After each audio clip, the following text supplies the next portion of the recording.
Jay, so you are followed by, business coaches and a combination of other professional services that follow this channel.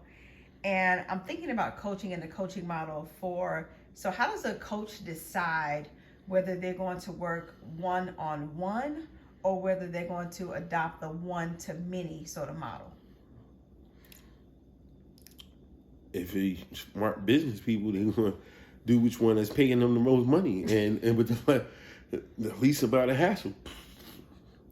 I mean, it's very beautiful, the illustration when you say coaching, you having these one-on-one things like a psychiatrist, having these meetings, people sitting on the couch, and y'all just building and they telling you all this stuff about their business and you're helping them find solutions and helping them solve their problems, helping them grow. Or maybe it's life coaching or whatever kind of coaching, right? But then, that's the look of it. But then you chasing these people for invoices. They bullshitting around with the payments or they're not doing what you tell them to do. You're not doing what you're suggesting. They blame you because they, going through whatever they're going through. So then you start saying, you know what, let me try to group things. And that works fine.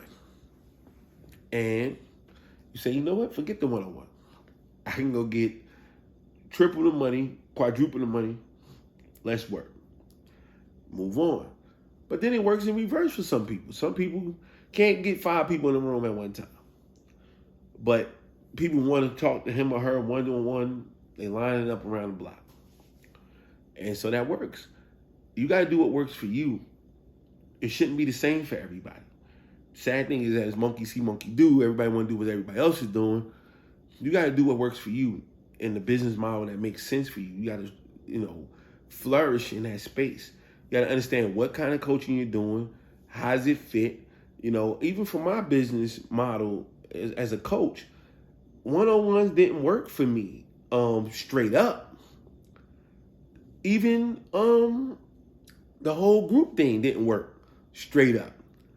I reverse engineered it. I understand and I teach this when I'm doing my trainings that all the time your customer and your client is not the same people.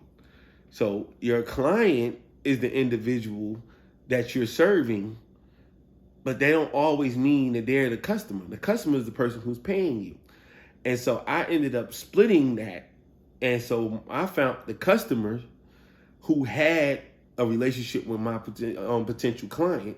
And so I'll get paid from someone else, and then I'm still able to serve the same client. A good analogy or illustration of that is Coca-Cola. 99% of the people that might hear this or ever see this never gonna get anything directly from Coca-Cola.